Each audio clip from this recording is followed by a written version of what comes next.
Hi everyone, welcome to Maximum Attack Rallying and your Monday dose of rallying chit chat. It is rally week and that would be exciting any time, but this week it is even more so. Firstly because this week's Rally Saudi Arabia is right here in my backyard, but more importantly we are reaching the crescendo of the 2025 World Rally Championship and we are about to witness the final battle between Elfyn Evans and Seb Ogier, with just 3 points separating the two men. Kalle Rovanperä is of course a further 24 points back, so he needs something of a miracle perhaps, but he is still in it. Before we get into the title battle, let's have a talk about the route, which is sure to be in the minds of the crews, with this being a new rally and no one has been here before. Timing for this one is a little bit unusual, so the rally has been timed with the working week here in Saudi Arabia. That means we kick off on Wednesday evening and then the stages are on Thursday, Friday and Saturday, so a little bit of an earlier start and an earlier finish, but the overall structure is pretty much the same as usual, so let's talk about that. So, as I said, we kick off on Wednesday evening with the 5.2 kilometre Jameel Motorsport Super Special. It's near the service park in Jeddah. It's a bit of an artificial stage, as many of these Super Specials are, but it's, you know, it's in a really busy area of the city, so hopefully it will get people aware of the rally, and that is obviously the purpose of such stages. With that done, there is another 315 kilometres to look forward to over Thursday, Friday and Saturday. On Friday we have 7 stages. There are 2 loops of 3, ending the day with another visit to that Jameel Motorsport Super Special. I did make a video ahead of the Middle East Rally Championship round earlier this year that was showing some of the stages and terrain. I'll put a link for that in the description if you want to go and have a look, because some of it is relevant. Unfortunately, it is not very relevant to Thursday's day of the WRC event, as none of the stages were part of it, so this is a completely new day.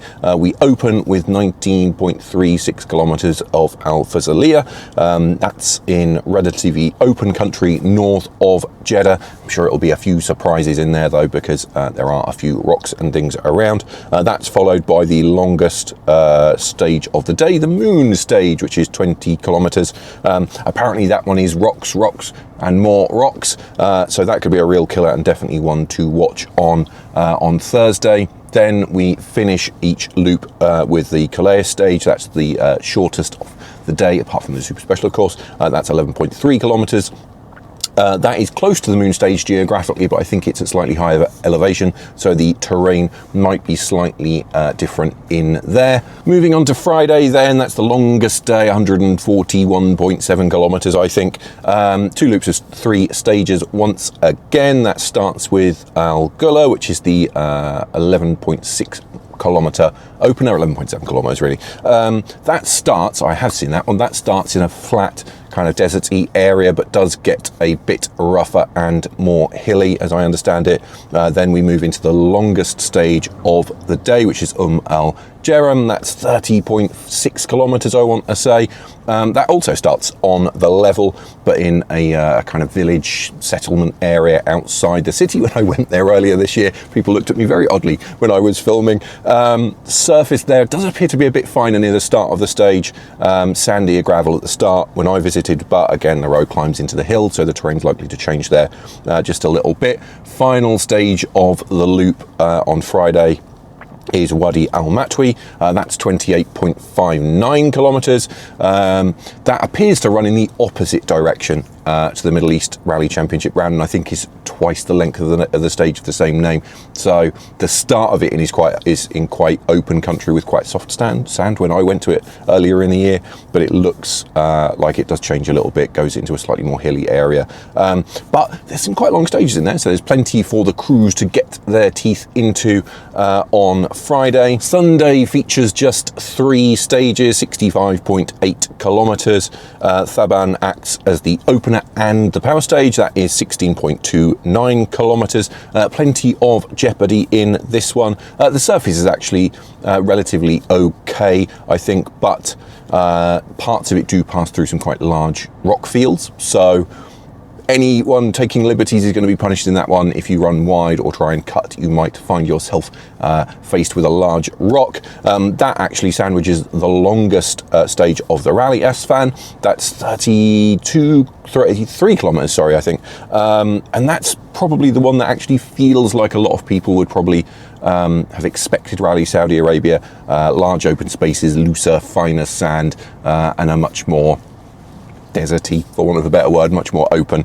So that's, as I said, that's probably the one that a lot of you probably expected Saudi to look like. But as you will see, the terrain does vary quite a bit over the course of the weekend. To the championship battle then, my, this is going to be something, isn't it? The two protagonists are first cars on the road and the stakes are massive. Now, I have said it before, this is no secret. It's hard not to feel like Ogier is the favourite going into this one. He's just got so much experience, hasn't he? So much experience of being in this position in terms of knowing what it takes to do to win championships. He's just shown time and time again on rally after rally that he can go get the points he needs, control from the front. He is, he's unstoppable. You know, Evans has done a great job this year. He has notched up points and podiums and kept himself in the mix, but he has also shown at times that he doesn't have quite that pace we perhaps would have liked to see when opening the road, and that is the position that he finds himself in this weekend. It's hard to know how much that is going to affect him this weekend, because obviously we don't know the extent of the road cleaning here in Saudi, and it might not be the toughest rally in that respect. Obviously much tougher in other ways, but I just think Ogier is going to be really, really hard to beat. You know, he's going for title number 9. He will equal the all-time record set by Sebastian Loeb. He is definitely in his comfort zone of fighting at the front, and I just think he's going to be so hard to beat this weekend. So hard to beat. I expect both of them to be on the podium. I just have a feeling it's going to be a French-piloted Yaris that finishes ahead of a Welsh-piloted one this weekend. I think what makes it even more interesting is that beyond the title fight, there are some really interesting subplots going on in the background, and that, while it probably won't impact the title fight, such as the closeness of the points, I do think there are some interesting things to watch out for. So for Kamal Rovanpera and Oyt Tanak, Saudi Arabia marks the end of their top flight careers for now at least, and I'm sure both of those guys are going to want to go out on a high. I said that I expect Ogier and Evans to both be on the podium, but I do have a sneaking suspicion that Rovanpera might actually be the one who wins the rally, just as a reminder of what we're all going to be missing in 2026 as he embarks on a career on the racetrack. If that's the case, it does of course mean another podium lockout for Toyota, but given their absolute dominance so far this year, I don't really see any reason to go away from that.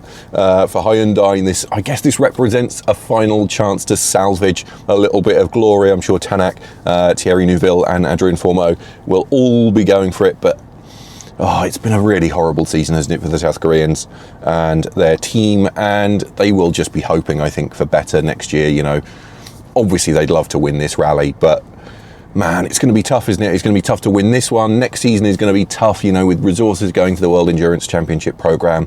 We're in the last season of the current regulation set. I'm just not sure I see much to celebrate for Hyundai, unfortunately. And I just think with the championship battle, with the strength of the Toyotas, with the strength of their driver lineup, that it's just going to be another Toyota rally, I think. Beyond Hyundai and Toyota, we should just touch on M Sport. They will be running 4 cars this weekend, so they'll have regulars Gregoire Munster and Josh McAleen. They will be joined by Martin Sesks, who squeezed in one more Rally 1 outing for this year, and also Nasser Al-Attiyah. He has swapped his Dacia Rally Raid machine for a Puma. How's he going to get on? I mean, he's won the Middle East Rally Championship roughly 1 billion times, so he absolutely knows what it's like to compete in this kind of terrain. He was at the Middle East Rally Championship event earlier this year, which he won, so he knows the roads a little bit. He's got experience in that respect. Obviously not so much in the Puma, so there's going to be some adjustment there.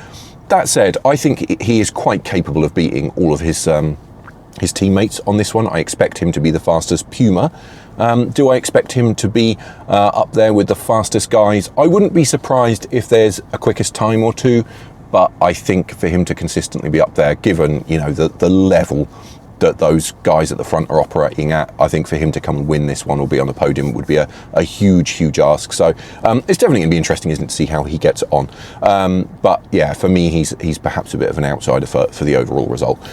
So that's kind of that. That is a brief preview of Rally Saudi Arabia. Obviously, there will be more content coming later in the week once things kick off, so do make sure you follow me for that. Otherwise, all that remains for me to say is make sure you drop a comment below with who you think is going to come out on top, both in the rally and the championship battle, if they're different people, of course. And other than that, hit that like and subscribe button and all that business, and that. I will see you again in the next video.